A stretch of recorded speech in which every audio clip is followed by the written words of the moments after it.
जय श्रीराम, हर हर महादेव. मी सचिन पाटील. थोड्या वेळापूर्वी माझ्याकडे एक व्हिडिओ आला शिंदेवाडी या गावाचा, वाघोलीजवळ पुण्यामधला.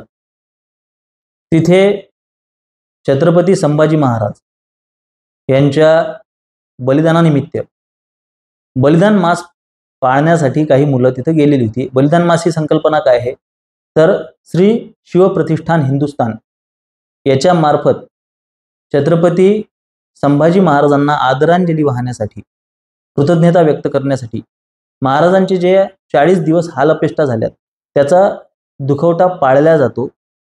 आणि तो दुखवटा पाळत असताना काही विधी ह्या आदरणीय संभाजी भिडे गुरुजींनी सांगितलेले आहेत. त्यानुसार शिवप्रतिष्ठान हिंदुस्थानची आणि इतरही मुलं बलिदान मास पाळत असतात. बलिदान मास पाळावा की नाही, किंवा छत्रपती संभाजी महाराजांबद्दल कृतज्ञता कोणी कशी व्यक्त करावी, हा त्याचा व्यक्तिगत प्रश्न आहे. बलिदान मास पाळण्यासाठी अनिवार्यता नाही, आग्रह नाही. त्याच पद्धतीने तो पाळू नका म्हणण्याची सुद्धा मुभा, सवलत कोणालाच नाही. छत्रपती संभाजी महाराजांची मूर्ती, त्यांचं स्मारक जिथे कुठे असेल ती सार्वजनिक संपत्ती असते. त्याच्यावर कुठल्या एका व्यक्तिगत व्यक्तीचा अधिकार नसतो. शिंदेवाडीमध्ये हा चड्डीबन्यांमधला एक भामटा तिथे आला. बारामतीचा मानसपुत्र, मानस आहे का खरा आहे आम्हाला माहित नाही, विकास लवांडे त्याचं नाव आहे असं मी ऐकलंय. त्याच्याबद्दल मी थोडं कन्फर्मेशन घेत होतो, हा तोच आहे का. आणि हा भामटा तिथं चड्डीबन्यान घालून आलाय आणि तो पोरांना थांबवतोय बलिदान मास माळण्यापासून. त्याची शूट केलाय आणि ही जी अराजकता तो तिथे माजवतोय की पहिली गोष्ट म्हणजे की तुझी अभिव्यक्ती आहे तुला व्यक्त होण्याची, पण तुला कोणाला थांबवण्याची अभिव्यक्ती स्वातंत्र्य तुझ्याकडे नाहीये.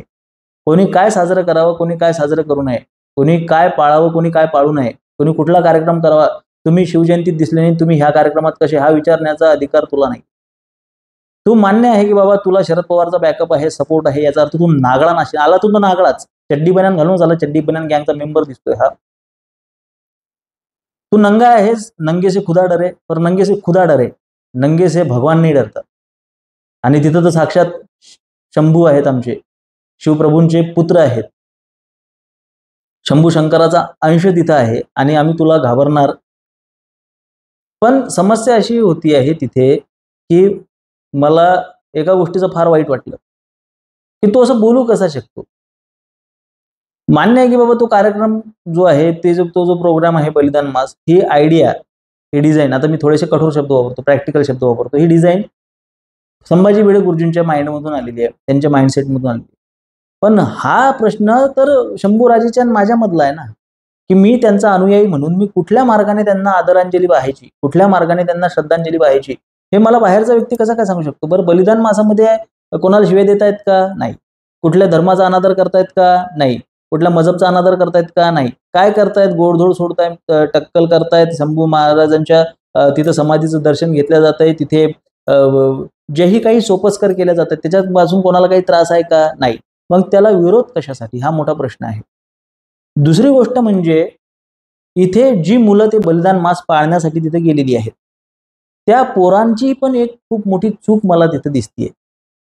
की मी पोरांना हात जोडून नम्र विनंती करतो की पहिली गोष्ट म्हणजे की तुम्ही जेव्हा एखादं व्रत घेता, तुम्ही जेव्हा व्रतस्थ होता, एखादी गोष्ट तुम्हाला पाळायची आहे किंवा तुम्हाला एखादी गोष्ट साजरी करायची आहे किंवा एखादी मिरवणूक तुम्हाला काढायची आहे, दुर्गा माता जवळ काढायची आहे, तर पहिली गोष्ट म्हणजे स्वतःचं पोटेन्शियल वाढवा, स्वतःची शक्ती. म्हणजे करायचं आहे म्हणून करायचं. मला खूप जण म्हणतात की दोघच जण या, पण तुम्ही करा, तिघच जण या. मला ही गोष्ट अजिबात पटत नाही. माफ करा, मला माझे विचार लोकांना पटणार नाही. कुठून तरी सुरुवात करावी लागेल. काळ बदललाय. आपल्याला ही थेरणी दाखवायची, 2-4 जण तिथे डफळे घेऊन तिथे उभे आहेत असे हे धंदे नाहीत करायचे. आपल्याला शक्ती दाखवायची. तर शक्ती दाखवण्यासाठी पहिले ग्राउंड लेवलला काम झालं पाहिजे.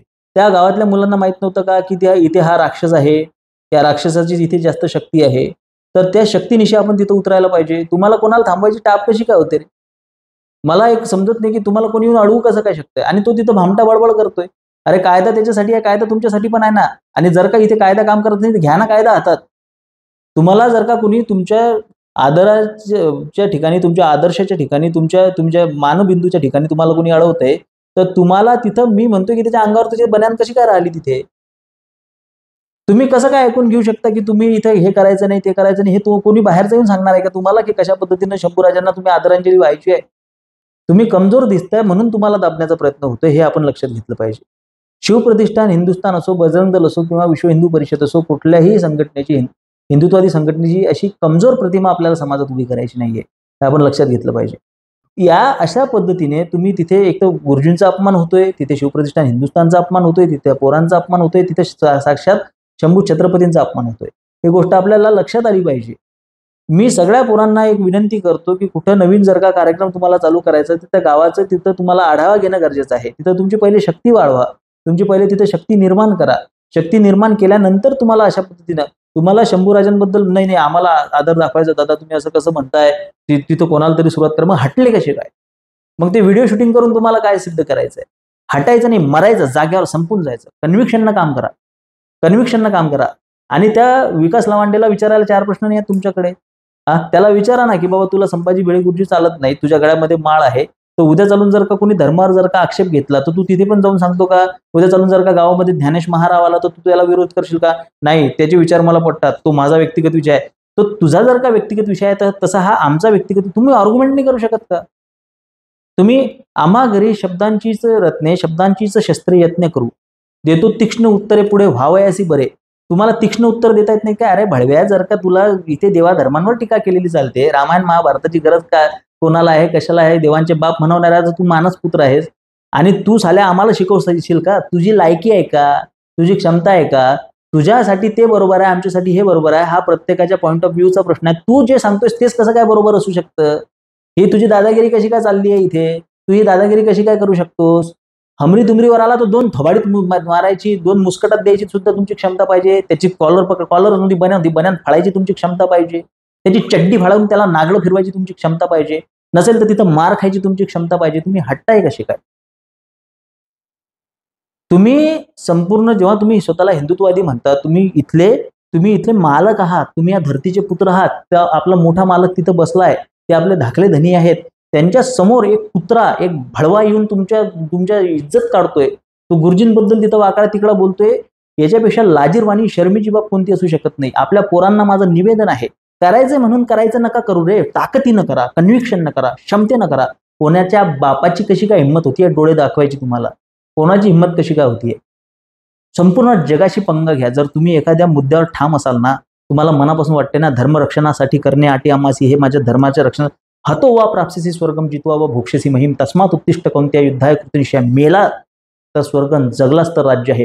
जाग्यावर मरायला पाहिजे होतं तुम्ही, हलायला नको पाहिजे. जाग्यावर मरायला पाहिजे होतं.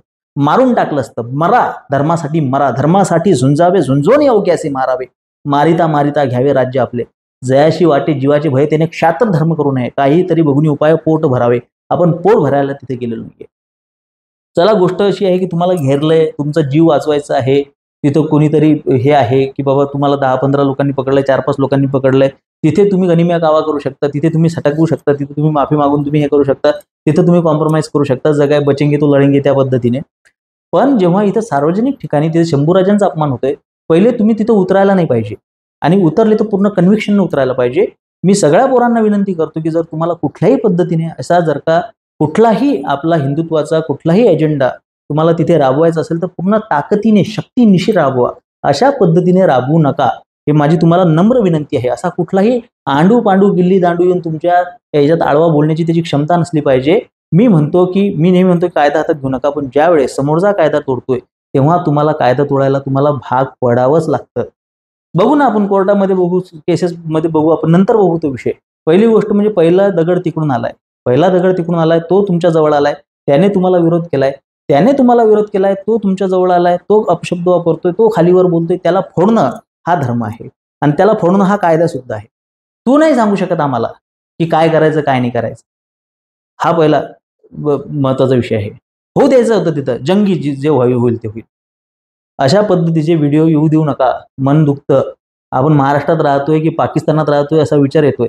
प्रत्येकाला त्याच्या पद्धतीने व्यक्त होण्याची अभिव्यक्ती स्वातंत्र्य आहे. अशा अभिव्यक्ती स्वातंत्र्याची गळचेपी जर का इथे होत असेल तर तुम्हाला जर का हात आहेत तर हात आम्हाला सुद्धा दिलेले आहेत. तुम्हाला जर का आरे म्हणता येतं तर आम्हाला कारे म्हणता येतं. आरेला कारे म्हणण्याची भाषा हिंदुत्ववाद्यांनी शिकली पाहिजे. मोदी हे तू मुमकिन आहे म्हणून डफळं वाजवत बस, काही अर्थ नाही. तुम्हाला प्रतिकार करावा लागेल, तुम्हाला तुमच्या क्षमता वाढवाव्या लागतील. माझे विचार पटत असतील तर सहकार्य असू द्या. धन्यवाद. जय श्रीराम. हर हर महादेव.